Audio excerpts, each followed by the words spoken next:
Hello. Hello, Sarah. How are you? Can you hear Good, me good. well? How are you? I'm doing well. Thank you. Nice to meet you. Sorry, I haven't done one of these in a while. Uh, Okay. really, Um, it's okay. Yeah.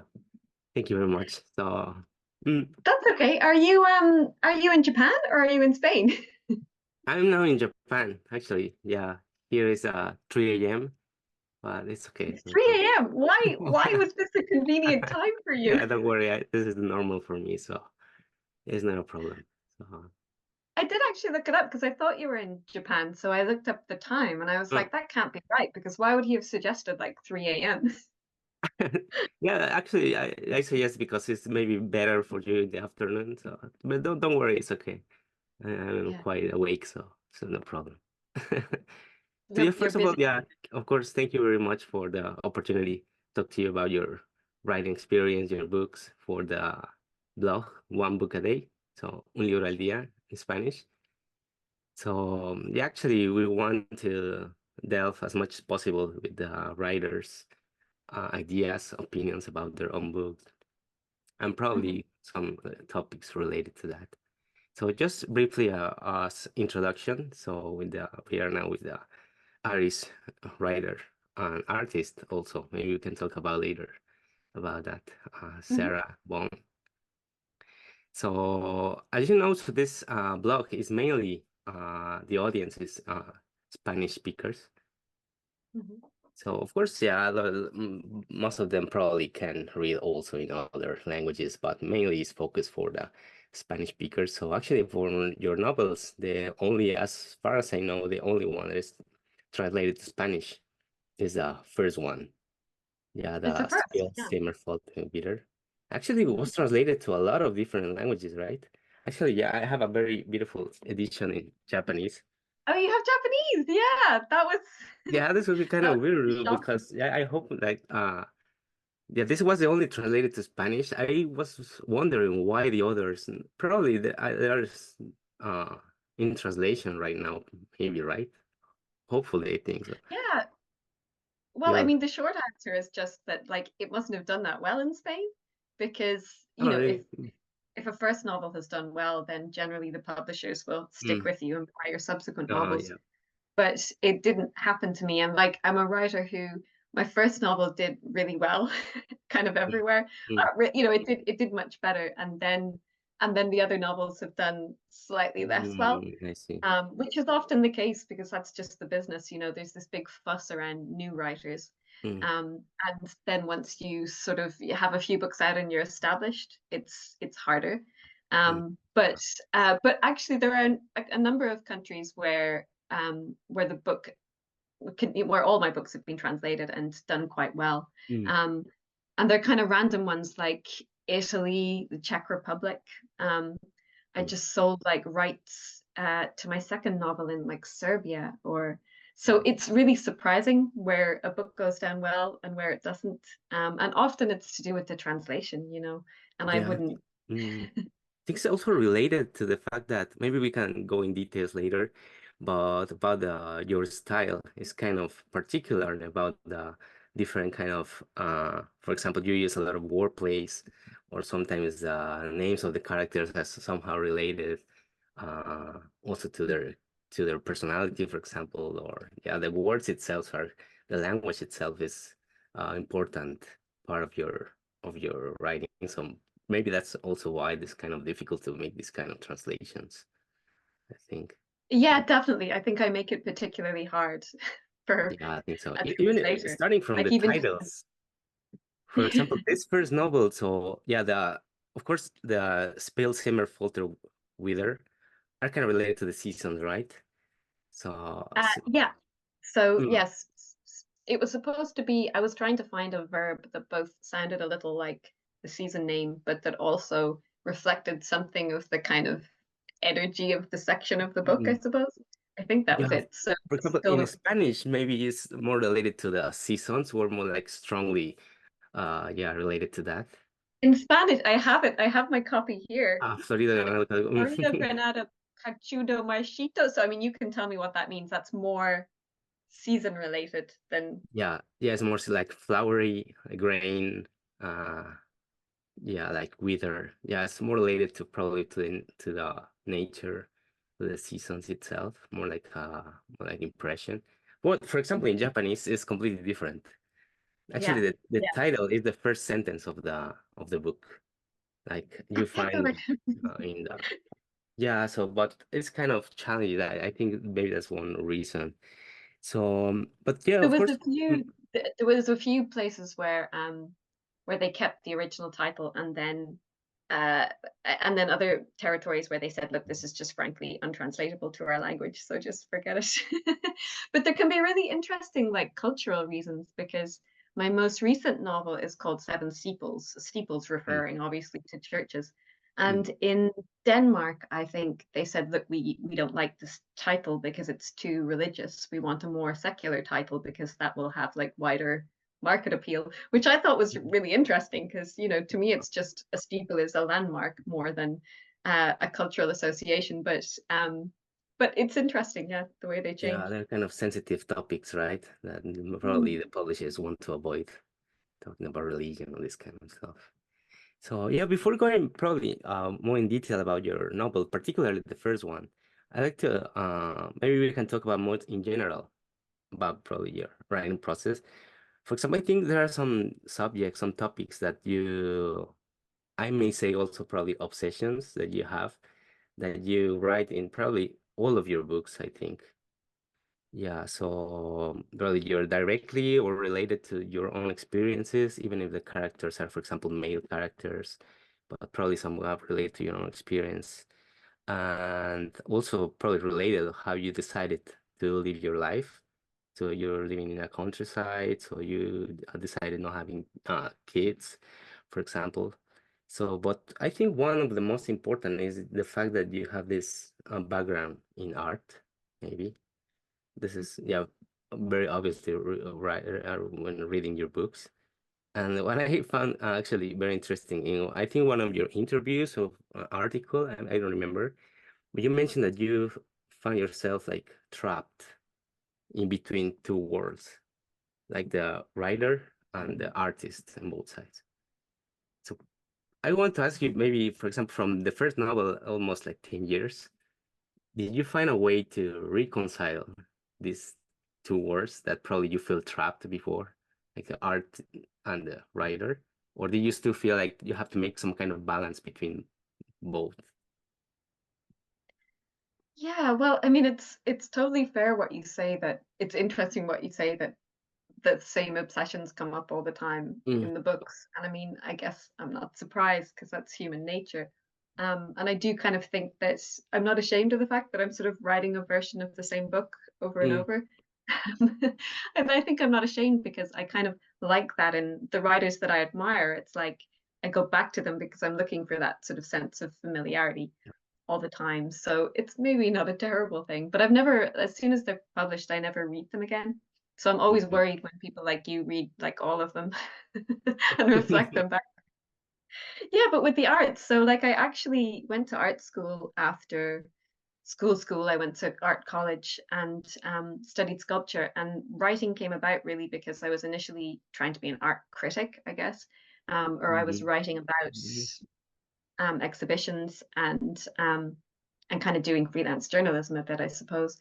And then Mhm. I realized that actually what I love to read was fiction, and so maybe I should try writing fiction. But it's continued, you know, there was a certain point where I thought, okay, I just need to like give up trying to make art, be an artist, because it's just going to, you know, I don't think no one can do everything. So, you know, do one thing as well as you can. Um, and for a few years, that's what I really thought. But you know, the older and wiser I get, the more I realize that you know you need a certain amount of balance in life in order to do any one thing well and remain sane. So like maybe for you, it's like neuroscience and literature, Mhm. Mhm. which seems like a weird mix, but you're probably taking something from either side and enriching, you know, you're taking something from neuroscience and enriching your writing. Perhaps you're taking something from your writing and enriching your scientific practice, maybe less so, I don't know. I think it's much easier to make the comparison for someone like me because Mhm. visual art and writing are pretty closely related anyway. And I mean, all I can say now is that I feel like I need the two to balance myself out. I'm definitely not very ambitious as a visual artist, so I'm much more perhaps interested in domestic objects and craft than I Mm. was when I was in art school, and I was very interested in conceptual art, and like in A Line Made by Walking. And I'm not trying to make large kinetic sculpture as I was in college, but definitely as soon as I finish a book, I always have this crazy urge to write nothing for like months and Mm. make art, just work with my hands and work with the world of the visual. And it never lasts that long. I usually go back to writing something pretty quickly. But it's like even just in the course of a normal day, I need to do a little bit of both. Um, or or one of them isn't working, you know. And actually I make a lot of textiles now. I've kind of found I've never been great as a drawer or a painter. I worked in sculpture, but that's completely impractical for me now. It's in terms of studio space and the price of materials and stuff. So I make a lot of textile art, which just seems to have I've found my voice. I see. Well, now that you mentioned that you probably, yeah, I think that you're saying because you're being modest, that you're not so good, for example, in drawing or maybe doing some kind of craft. But for example, in your other of your books, handiwork, I think one of the first things that you mentioned actually it's not from you. I think you cite some other writer. You mentioned about this like the benefit of being an amateur. So that there is like some kind of freedom of not seeking for specific results, but just like a flowing with the process more than seeking for a particular result.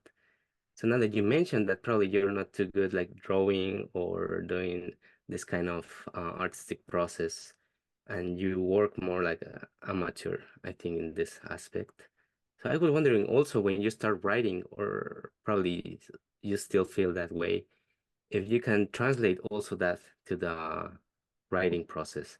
Probably the amateurs writings also have some benefits over the professionals, or Yeah, that's a really interesting question.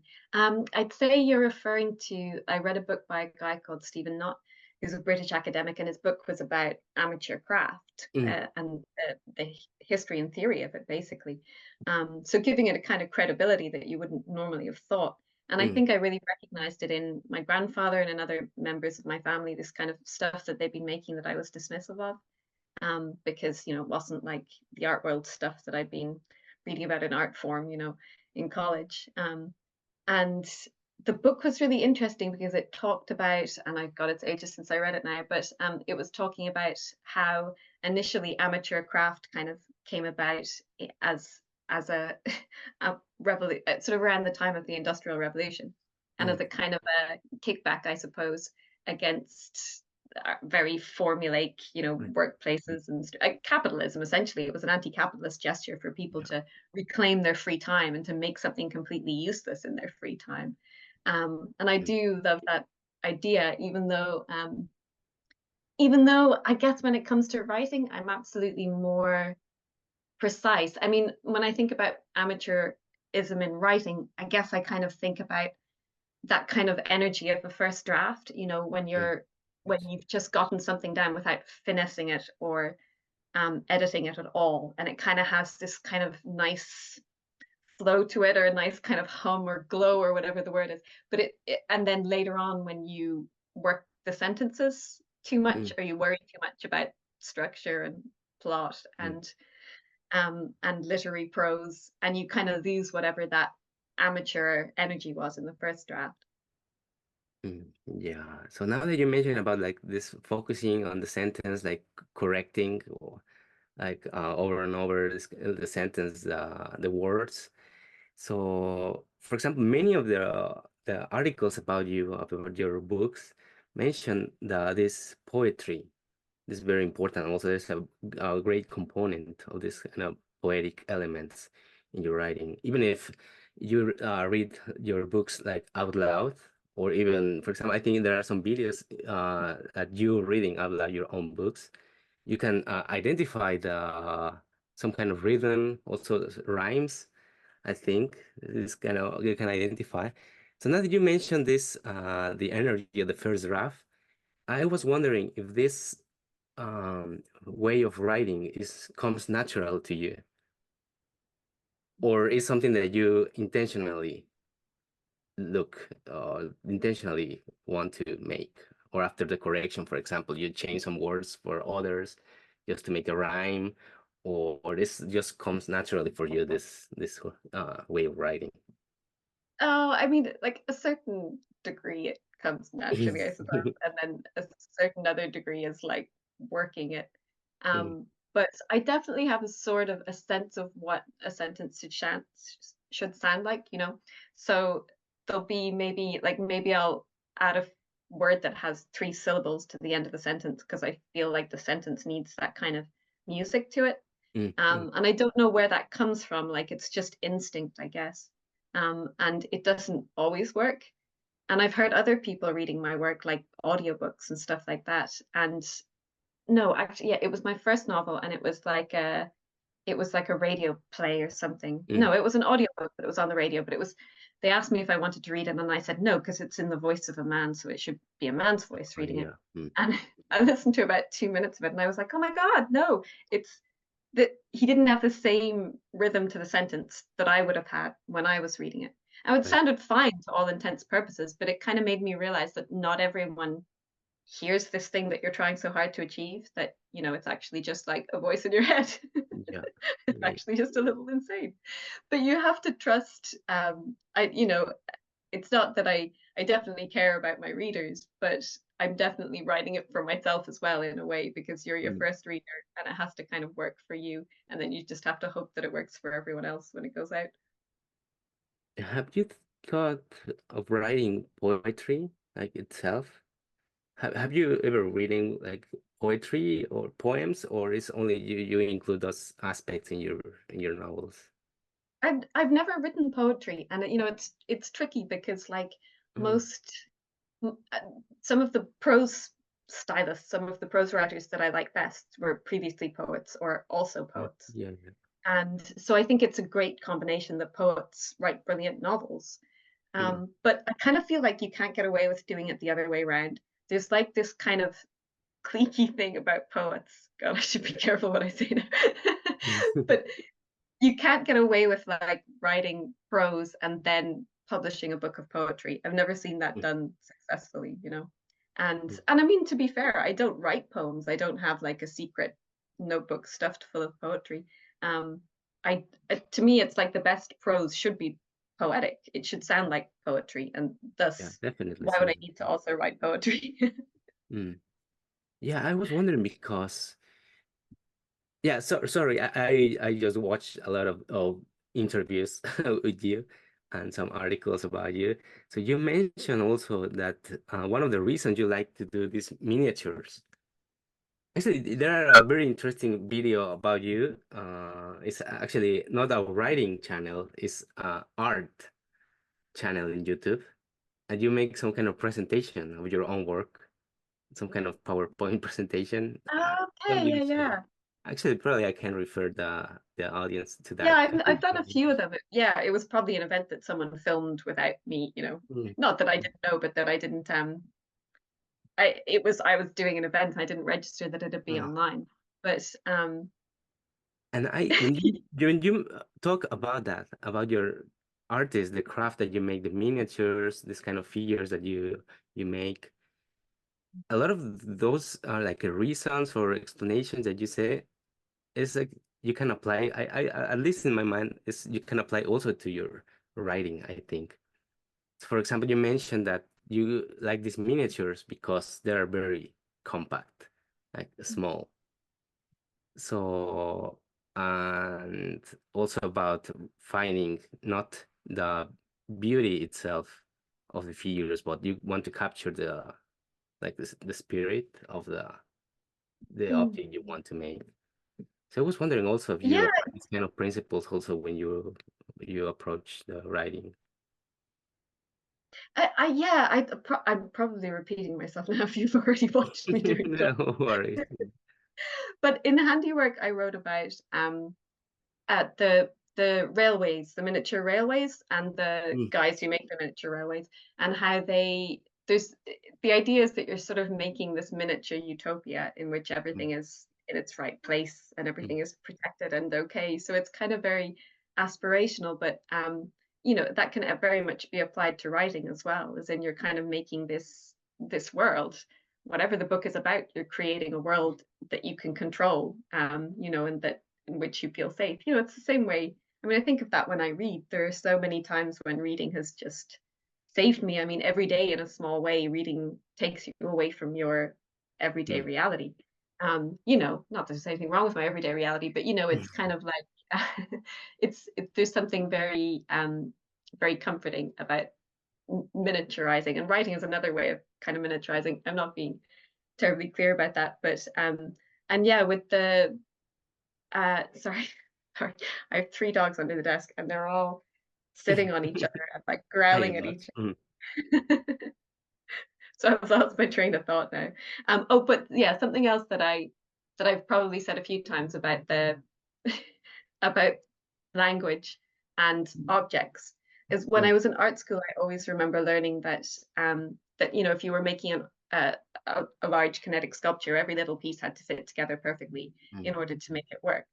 And then I remember later on hearing a quote by maybe W.G. Sebald or someone like that, mightn't be him. So, but the mm, quote was, "Every sentence taken by itself should mean something," and that reminded me of what I'd learned when I was making mm. sculpture, that every part Okay. has to work in order for the piece to make sense and um, to be beautiful, to be good art. And it's totally Mm, the same with the book. It's like you can't just throw in.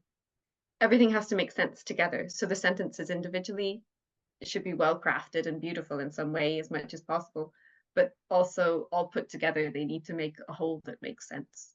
Um, and the other thing I thought of when you were talking there, no, sorry, it's gone out of my head now. yeah, so you take a lot of elements, yeah, from the probably your surroundings, from the landscape. Yeah, actually, the last novel, The Seven Steeples, is about that, right? The nature, the surroundings, like getting inside this kind of the beauty of the landscape. Actually, one of your motivations, I think, that I heard you mention is that I think probably one of other reasons why you decided to move also to the countryside, that you observed how the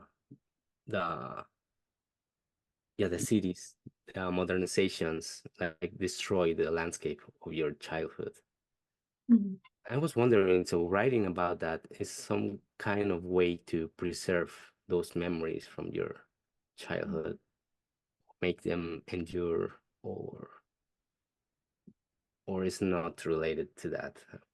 Yeah, no, there's a word for that, and I'm probably going to mispronounce it, but it's something like solstagia, Solstagia. Like That's one word. nostalgia, but with soul. Yes, it's related to nostalgia, but the idea is that it's like a phenomenon of the Anthropocene.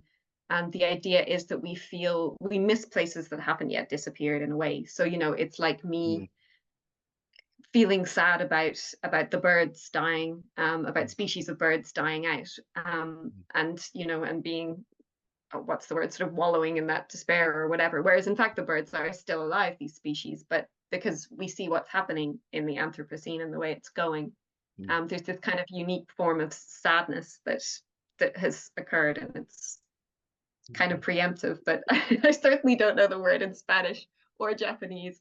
mm, Um, and it's a new word, but it's very much the mm, spirit in which I write. Like, I think I'm trying to preserve the things that are here now, and I guess just mm, trying to describe them on the page and get them right. I feel like, in the trajectory of my own life, every book is kind of a moment in time. Like, I'm not very well traveled. I still mm, live in the same county that I grew mm, up in, and yet life is so multifaceted and complicated and complex, even if you do very little, and see very little. And so I feel like every book is kind of a moment in time in my own life, a period of time, a place, a person. And I'm kind of memorializing that in some way. And by doing that, you hope that other people recognize it in their own surroundings, in their own lives, even though our lives are different and our places are different or whatever. Um, Yeah, so actually a lot of critics that praise your work mention this kind of intimate or personal approach to writing. So for example, in your books, there are few dialogues, for example, or like say action or drama is absent. It's more like everything is happening like inside of the characters, like very intimate, like personal. So, but also probably some of the bad critics about that also mention that is this kind of personal approach or very intimate approach make difficult to find some kind of universal truths, may I say that, for example. So I was wondering, what do you think about it? It's possible to, yeah, there's this phrase, probably it's a cliche, that the only way to be universal is to writing about oneself, right? So I was wondering, you think you trying to find this kind of universal truths, or by just going like inside, like talking about the intimate or personal experiences or the inside world of the characters? yeah, I mean that's really beautifully put. Mhm, Yes, I hope that's what I'm doing. But it's kind of like it's like you can't think about it too hard, or you mhm, can't do it. You know what I mean? It's like comedy. It's like as soon as you try to be funny in a book, it's not funny anymore. But by not trying to be funny and just describing the world the way it is, mhm, often it's hilarious. And mhm, so I guess that's it, that I don't pretend to know um, any particular universal truths mhm, if put on the spot, but if they can kind of leak out through the slow process of kind of describing things and looking at things mhm, closely. And yeah, it's funny, the book, I'm kind of finishing up a book at the moment, which will mhm, be this fucking dog. The dog that keeps growling is completely deaf and blind, and he doesn't, it's just the voices in his head. mhm, Um, the book that I'm finishing up is about my friend. I thought I was writing this book about my friend who's an American painter, and she lives here in the same landscape that I do. And she and I are similar in lots of ways, but she's also completely different. She's from North Dakota. She makes paintings. She's kind of she's interesting, much more kind of adventurous than me, I guess, and has lived in different places. And it's only now as I finish up the book that I realize it's really just about me, me trying to grasp at these same kind of universal mhm, truths, for want of a better phrase, like why do we do what we do as humans? Why do we make mhm, art? I think I keep going back to this question of why we make art. Why are we killing the world? mhm, How can so many things be happening simultaneously, and how can we cope with that, mhm. so it's interesting that even when I try not to write about intimate things, they somehow become intimate. Yeah, now that you mentioned that, probably if you think about it too much, probably you will fail to convey some ideas in the way you will hope. So I reminds me, maybe you know this famous writer from Argentina, Julio Cortázar. I said in an interview, they asked him if he considered himself some kind of intellectual, or yeah. So he mentioned that actually not at all. He was a very, like, all the things that he wrote was directly from the how can I say it? Like from the impressions directly to the paper. It doesn't go through the reason. So it's not like reason at all. So it's not rational thinking. It's just like instinct or just like impressions trying to write. So I was wondering if you make the like trying to Isn't that make the interesting? And I similar. bet I bet people perceive him as an intellectual, Mm, without him, it's like people are seeing in the work things that he isn't trying to put there, but that are naturally going in. mm, I see. Probably is the thing that you mentioned is that I think it's in the handiwork, you mentioned this flow. is Mm, like yeah. the state when you are just, yeah, without any effort. Probably you find yourself in this place that everything, yeah, flows like Yeah, in. yeah, but it's so much easier to achieve, I think, when you're working with your hands. I think Mm. everyone understands that more.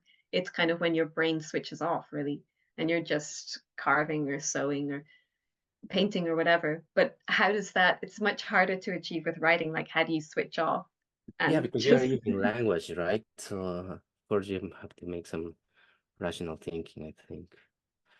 yeah, it's kind of the nastiest medium. Like, I do feel like it's hard. Writing's really hard, and that's why I'm determined to succeed at it. Whereas where not that anyone can make stuff, but it's kind of for me it's more like what I do to wind down rather than something that I always write first thing in the morning because I'm at my Mm. sharpest, I guess. I couldn't write now.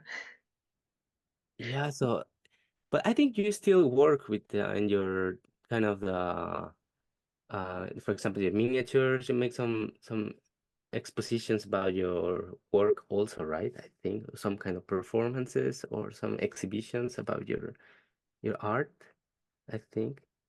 Yeah, I mean, yeah, I've been in a few exhibitions and I had a solo show. But it's kind of come up. It's funny, I don't try that hard. It's kind of like if stuff comes up, then I'll Mm, go with it. But I'll spend years working on a series of something, without mm, showing it, without exhibiting it. Um, and that's okay because everything is slow. I mean, and in a way, it's like with a novel, or any kind of book, it's going to take a few years to write. It's going to be slow. And so I've kind of come to the same acceptance with artwork, whereas previously I would have been making artwork much quicker. I've kind of, mm. you know,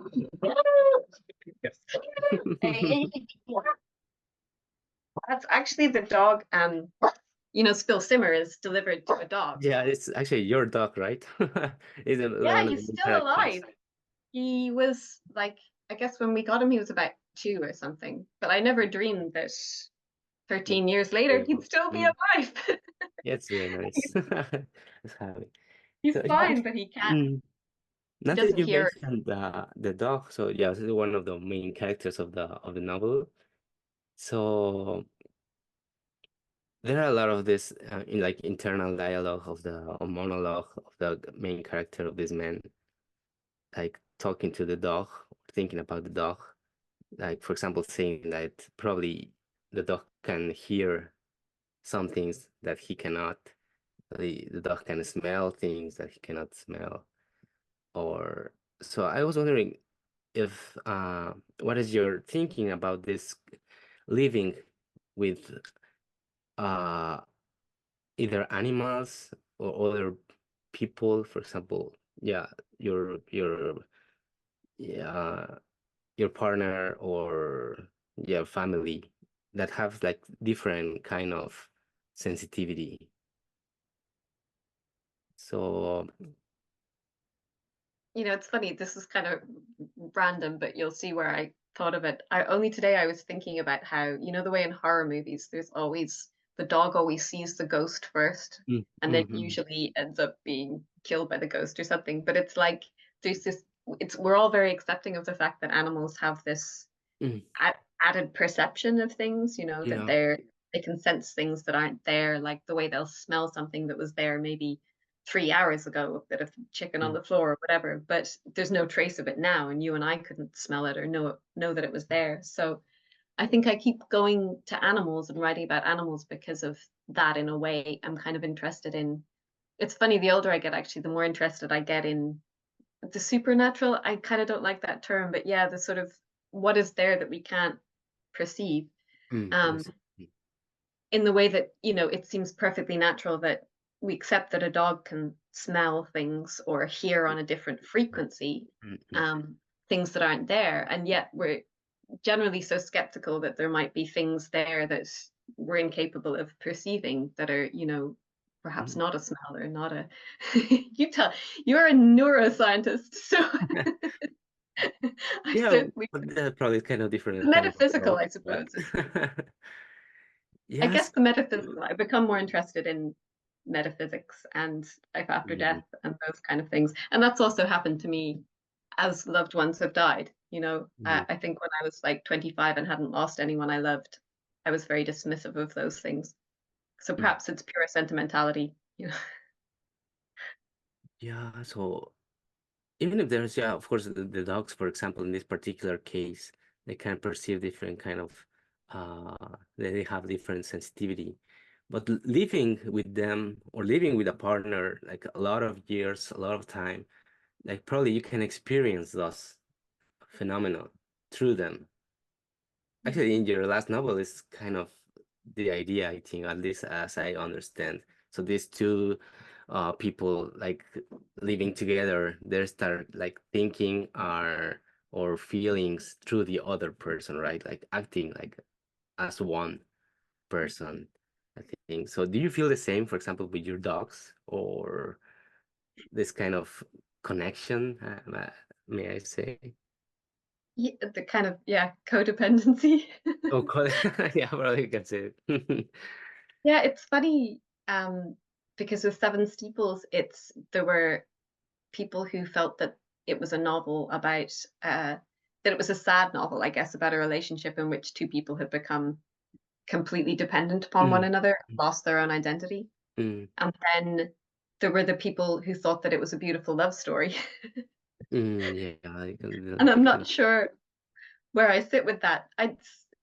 But I definitely feel, I mean, I'd love to think that I'm becoming more attuned, that my senses are becoming more attuned because of all the time I spend with my dogs, as in like I'm able to smell things that they Really? can smell or hear things that, but it That's definitely great. happens with a partner because Mm, I mean, my partner and I have been together a long time, and I'll use phrases that he uses, that I never would have mm, used mm, previous. Or I'll notice things that would be of interest to him that are of no interest to me really, but I notice them mm, because I know he'll care. So yeah, definitely. I think my books are full of kind of like lonely, depressed people, really. But the most recent one, Seven Steeples, and the one that I'm sort of almost finished now, are kind of much more about people, I guess, and mm, people interacting with each other. Um, with the backdrop of, the end of the world, mm. the dying world. And did you think it was necessary for you to live in a kind of similar, actually, I don't know the details, of course, but like you moving to the countryside to try to find this kind of, probably not isolation completely, but this, yeah, calm environment. I think it's necessary for writing about the things that you write in your books. Yeah, yeah, no, definitely. I think, I mean, it's not a novel environment for me in the sense that I Mm, grew up in rural Ireland and then lived in Dublin for through college and then working for a few years. But I mean, that was about 7 years, which wasn't much now in retrospect. And then moved back to the countryside, and I felt very, at a certain age, you desperately want to leave wherever the place you grew up was and your mm, parents and the kind of mm. confines of home. And then the older I got, the more I realized that I was drawn back, I suppose, to the things that I Yeah. knew. And it's been a very, yeah, I mean, I guess maybe all artists are like this, but I'm sort of easily upset by not much. Upset's probably not the right word, but it's kind of like I need to keep things sort of level and quiet in order to have the peace of mind to make good art, to write, really. It's more writing. And if there's anything going on, it kind of interrupts your brain space. It's fine if you're just editing or, it depends on the work on the desk, but for making like creative work, for me, I definitely need the quiet. But there are writers who sit in cafes and write and do so brilliantly. So I think it depends on the person. Yeah, and talking about this kind of circumstances of the writers. For example, in this in the book, this Spill Simmer Full Aware. So also another mention that made for by the main character is that he lived like a very simple life. Like actually, he mentioned like he didn't experience war or like a passionate love or this kind of things. So focusing only on small things. So I was wondering, do you think so? For example, was I think was Dostoevsky. said that if you don't experience war, you don't experience this kind of very like a strong experiences in life, you cannot be a writer.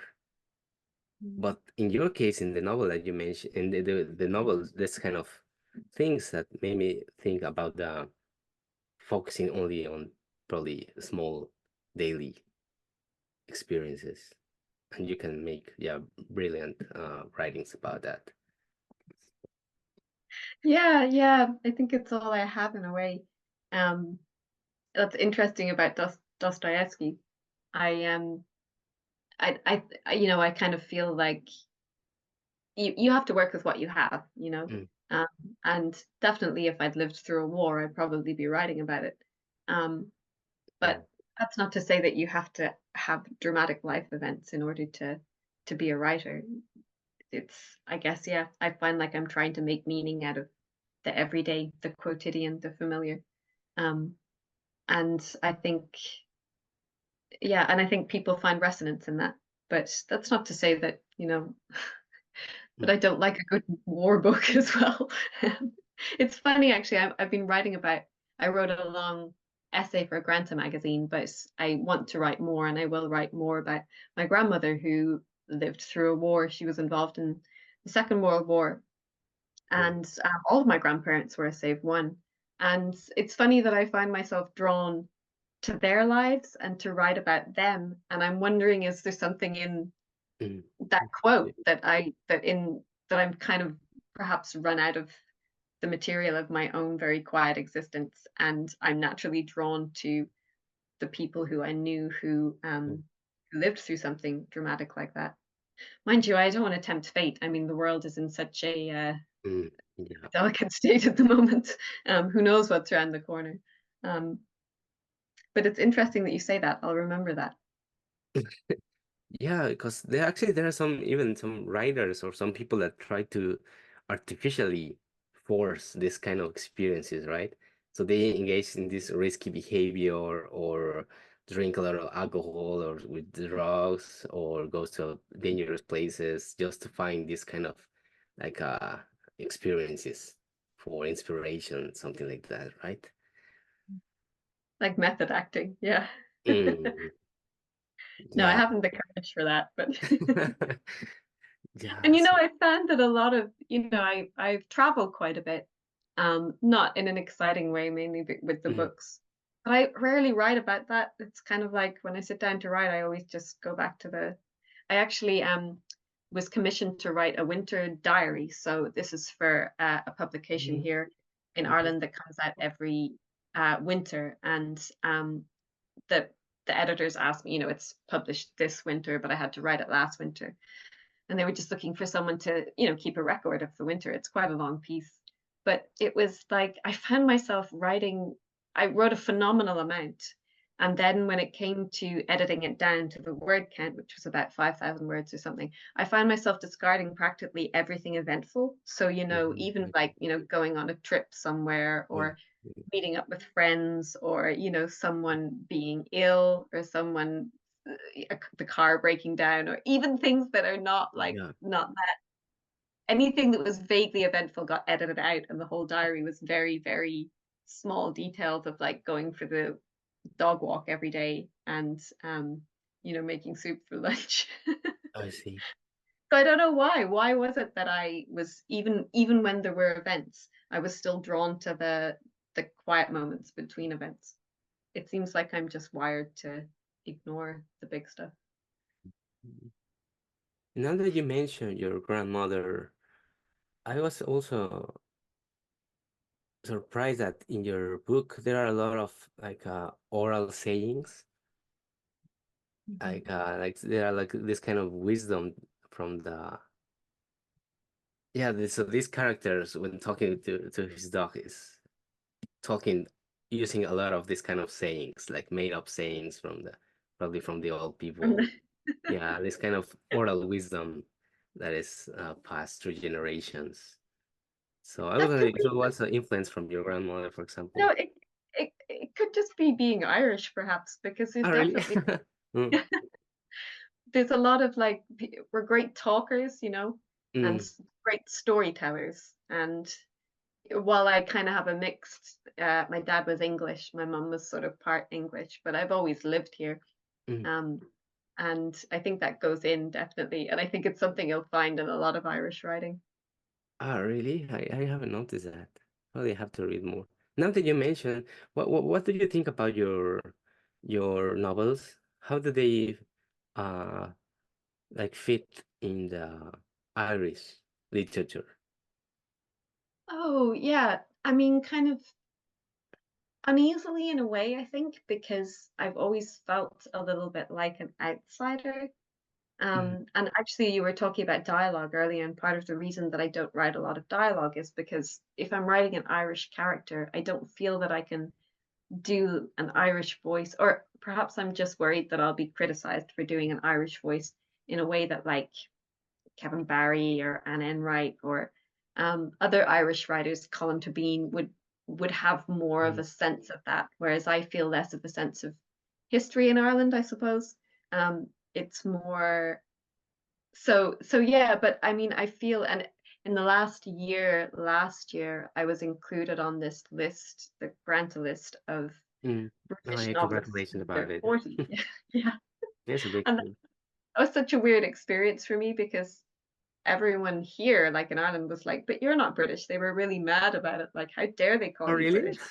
Yeah. Mm, And and then the British response was similar. She's not British, she's Irish. mm, So mm, it was kind of and I felt like I'd maybe like given up a little bit of my, national pride or whatever. But mm, to me, I just looked at it as like it was a big endorsement of my writing, and that was why it was important to me. It felt to me like, mm, um, it for me, it was about my writing being. But I don't believe, like, I guess I should say something bland, like writing is universal. It doesn't matter where we're from, but I don't think that's true. Like, I think we're all very parochial in a way, and definitely I write in a very parochial way. But I write like from the landscape that I know, and not necessarily from the history of my mm. family or my ancestors. And I think it's okay to do that. You find your place and you describe it as best you can. Like, to put the question back Mm. on you in a way, you're Spanish, but you're living in Japan. Like I'm if from you were to, Mexico actually. oh, you're Mexican, okay. Yeah. Yeah, well, I speak Spanish, yeah. But the point being, I guess, if Mm, you were to sit down to write a short story, mhm. say, would you set it in Japan or would you set it in Mexico? Would you feel weird about setting it in Japan? Yeah, actually, well, I'm not a writer, but yeah, if I made it sometimes, actually, I don't know. Yeah, that's a good thing to think about it. So after living a lot of years, so I'm living here for more than 8 years now. So yeah, there's some kind of things you assimilate from living here. So the kind of identity also, yeah, Yeah, I think you also probably kind earned the right to write about Japan. of in Japanese, probably. But it would be hard not to do so as an outsider. Yeah. Probably especially somewhere like Japan. Um, Mm. I don't know what a what an interesting move. Like, what made you, was it work that drew you to Yeah, because of Japan? work. Yeah, just work related. It's not yeah, more like deeply about it. Yeah. So now that you mentioned this kind of recognition that you have, did you change the approach to writing after, like, you probably at the beginning you made it because yeah, this is a way to express yourself. You want to maybe convey some ideas or some obsessions, for example. But after you get this recognition as like a writer, like a world class writer, change the approach of how do you make now, for example, you force yourself to write, you have some kind of schedule for writing, you have some things that you have to do. Yeah, I mean, I don't think of myself as world class really. You only ever really think of the next thing that you're doing. Mm, And like I'm not wealthy at all in the sense that I've gotten recognition for my work and I feel established as a writer. And I hope that when I finish this book, I'll get a mm, publisher for it, but I may not. So you never really know what's around the next corner because, it's market driven, which is evil, but Yeah, that's true. sure. Um, Yeah, and I've managed to, because my life is pretty spare, and also because in Ireland we have a very generous arts council. So I've been able to live off like literature bursaries. And I've managed to live without having a grueling day job, which is like, probably the most I'd ever hoped to achieve as a writer. yeah. Um, I'm able to give time to, the projects, to the things that I think matter. But like, I'm I'm poor by any reasonable person standards. I don't own my house. I drive a 20-year-old Mm. car. I don't go on holidays. Yeah, actually, there's a very funny photo of you, like holding a check from, I think it was a Oh prize. yeah, from a short story prize. That's God, yeah. it's kind of The last time I held a funny check for, thing. I think it was like 15,000 euro, which is Yeah. really, but and I mean that was maybe that's way below your average Mm, yearly income, for someone working minimum wage. mm, So I can't even remember how long I made it last, but like I'll never own property. And maybe if I moved somewhere else, I might own mm, property because the property market is ridiculous here. But probably not even, so it's not, but I make those accommodations because for me, lifestyle and work are the most important things. Um, and my dogs, obviously. mm. But I don't have to put the dogs through college, so it's okay. Yeah. So actually, you mentioned that you're living there, so I was maybe it's this a little weird, but I was just looking around because I haven't been in Ireland, so I Mhm. just wanted to see how is it because I was interested in this landscape that you described in your novels. For example, in the Seven Steeples, about the mountain, about the yeah, the countryside. So I just went to Google Maps and go to the to see directly how this kind of landscape looks like. But I couldn't find any mountain. So actually, I don't know what I couldn't find. There are a lot of green areas like rivers, but I couldn't find any mountain. So I was wondering if this kind of is just a metaphor or is actually a real place. Well, it's funny you say that, especially being where you're from.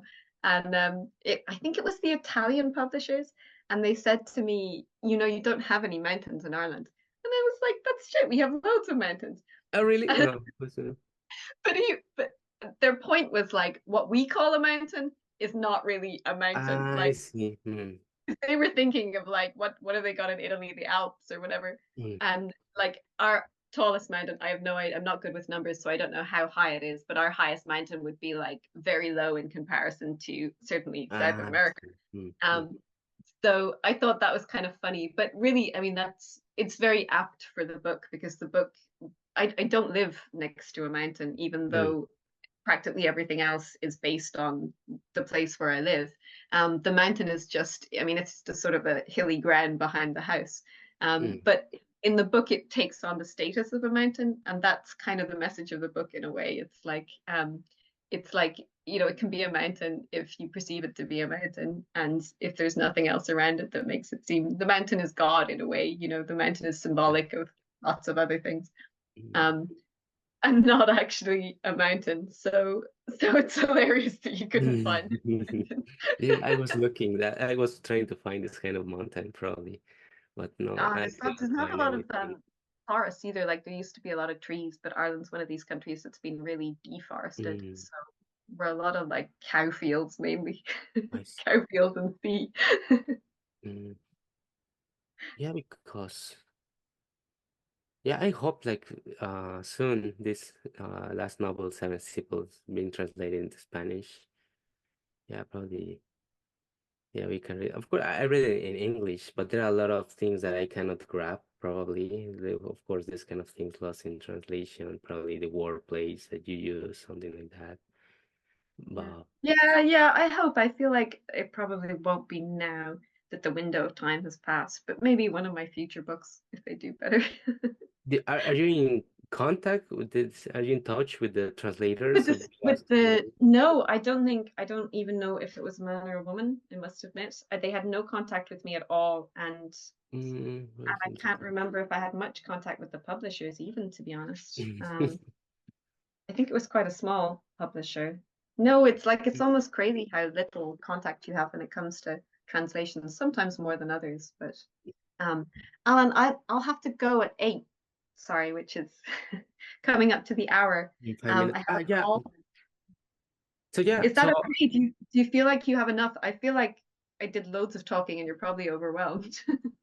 no, it's okay for me. But yeah, I understand. So actually, yeah, it's was a very wonderful time. Actually, yeah, as you mentioned, you talk a lot about Well, if your you want books. to take liberties with the translation, please do, because I kind of waffle a lot. And Yeah. if you want to run anything past me or follow up on anything, you have my email. Oh, okay. Thank you very much. So yeah, so I really appreciate the time that No, you it's gave. really nice to talk to you. I hope So that, what do you do now? Will you go, are you up now for the day? You go back to no, probably sleep? I go to sleep now. I have to work tomorrow. But yeah, don't worry about it. So thank you very much. Probably when your next book comes into Spanish, we can talk about it again. So Hopefully. yeah, good luck and congratulations about all your recognition. Oh, thank you. So Thank you for the invitation. And it was really nice to talk to you, and have a good sleep. thank you very much. So see you then. Bye bye. Thank you.